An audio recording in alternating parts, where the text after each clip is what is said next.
नमस्कार साथियों, मैं ओपी वशिष्ठ और आज का विषय राजनीति नहीं है, बल्कि आज का मुद्दा भारत की सुरक्षा, सीमाओं और आने वाले वर्षों के सबसे बड़ी चुनौती से जुड़ा हुआ है। क्योंकि पहली बार ऐसा लग रहा है कि दिल्ली, असम और अब पश्चिम बंगाल तीनों एक ही दिशा में सोच रहे हैं। और अगर ऐसा हुआ तो भारत बांग्लादेश बॉर्डर पर पिछले कई दशकों से चल रहा घुसपैठ का पूरा खेल बदल सकता है। बात करते हैं चिकन नेक की, यानी देश का वह बेहद संवेदनशील इलाका जो पूरे नॉर्थ ईस्ट को भारत से जोड़ता है। इस इलाके के आसपास लगातार घुसपैठ, तस्करी और फर्जी नेटवर्क की बातें लंबे समय से उठती रही हैं।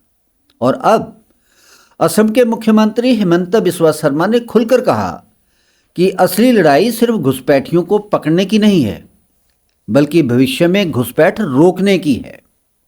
दोस्तों, इस पूरे मुद्दे को समझना बहुत जरूरी है, क्योंकि यह केवल चुनावी बयानबाजी नहीं लग रही, बल्कि जमीन पर एक बड़े प्रशासनिक और सुरक्षा अभियान की तैयारी दिखाई दे रही है। भारत के 5 राज्यों असम, त्रिपुरा, मेघालय, मिजोरम और पश्चिम बंगाल से बांग्लादेश की सीमा लगती है, लेकिन बांग्लादेश का सबसे लंबा बॉर्डर पश्चिम बंगाल से सटा हुआ है। और यही वह हिस्सा है जहां लंबे समय से फेंसिंग अधूरी पड़ी है। नदी वाले इलाकों और राजनीतिक विवादों की वजह से सुरक्षा एजेंसियों को यहां सबसे ज़्यादा दिक्कतें आती रही हैं।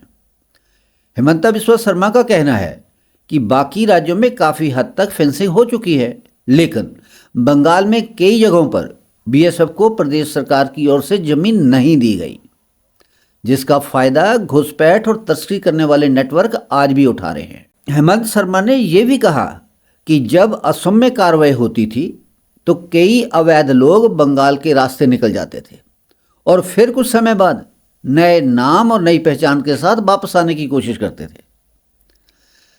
अब जरा ध्यान दीजिए, यहीं से पूरा मामला राष्ट्रीय सुरक्षा का रूप ले लेता है, क्योंकि केवल अवैध घुसपैठ ही नहीं, बल्कि नकली नोट, ड्रग्स, मवेशी तस्करी और सीमा पार अपराधों के कई मामलों में भी इन रूट्स का नाम सामने आता रहा है। और इसी वजह से अब केंद्र सरकार का रुख पहले से ज़्यादा आक्रामक दिखाई दे रहा है।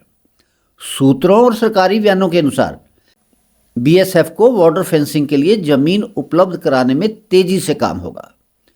कई रिपोर्ट्स में लगभग 600 एकड़ भूमि आवंटन की बात सामने आई है, ताकि जिन इलाकों में वर्षों से काम अटका हुआ था वहां फेंसिंग पूरी की जा सके। हालांकि कुछ पूर्व सुरक्षा अधिकारियों का मानना है कि पूरा बॉर्डर सील करना इतना आसान काम भी नहीं है, क्योंकि कई हिस्से नदी और दलदली के क्षेत्रों में आते हैं, जहां तकनीकी और भौगोलिक चुनौतियां बहुत बड़ी हैं। लेकिन दोस्तों, जहां सवाल सिर्फ इलाके के पूरे सील होने या नहीं होने का नहीं है, जहां सवाल यह है क्या सरकार में पहली बार राजनीतिक इच्छा शक्ति दिखाई भी दे रही है या नहीं। और शायद इसी वजह से बांग्लादेश की तरफ से भी लगातार बयान आने शुरू हो गए हैं। बांग्लादेश के कुछ नेताओं ने चिंता जताई है कि अगर भारत की तरफ से बड़े स्तर पर कार्रवाई शुरू हुई तो दोनों देशों के रिश्तों पर असर पड़ सकता है। कुछ बयानों में तो यहाँ तक कहा गया कि अगर भारत ने सख्त कदम उठाए तो बांग्लादेश चीन के साथ अपने कुछ रणनीतिक प्रोजेक्ट्स को और तेज कर सकता है, जो लगभग एक तरह की धमकी जैसा है। लेकिन भारत का जवाब भी लगभग साफ रहा है। भारत ने कहा है कि मामला पुशबैक का नहीं है, बल्कि कानून के अनुसार अवैध रूप से रह रहे लोगों की पहचान और वैधानिक प्रक्रिया का है। विदेश मंत्रालय की ओर से यह भी कहा गया कि हजारों मामलों में नागरिकता सत्यापन वर्षों से लंबित पड़ा है और इस प्रक्रिया में बांग्लादेश का सहयोग भी जरूरी है। अब यहाँ एक और महत्वपूर्ण बात समझिए। सोशल मीडिया पर बहुत लोग कहते हैं जो अवैध हैं उन्हें तुरंत बाहर निकाल दो, लेकिन जमीनी हकीकत इतनी आसान नहीं होती। किसी व्यक्ति की पहचान, उसके दस्तावेज, उसकी नागरिकता और फिर कानूनी प्रक्रिया, फिर दूसरे देश द्वारा उसे स्वीकार करना, यह पूरा सिस्टम बेहद लंबा और जटिल होता है। अमेरिका जैसे देश को भी अवैध प्रवासियों पर कार्रवाई करने में वर्षों लग रहे हैं। तो भारत जैसे विशाल और घनी आबादी वाले देश में यह प्रक्रिया और भी कठिन होने वाली है।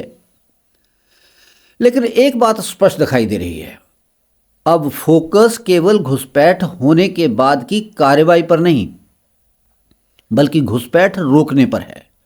और इसी कारण चिकन नेक जैसे इलाकों पर विशेष ध्यान दिया जा रहा है, क्योंकि अगर इस क्षेत्र की सुरक्षा कमजोर होती है तो उसका असर केवल बंगाल या असम तक सीमित नहीं रहेगा, बल्कि पूरा नॉर्थ ईस्ट प्रभावित हो सकता है। हेमंत बिस्वा शर्मा लगातार यह संदेश दे रहे हैं कि यह सिर्फ एक राज्य का मुद्दा नहीं, बल्कि पूरे भारत की सुरक्षा से जुड़ा विषय है।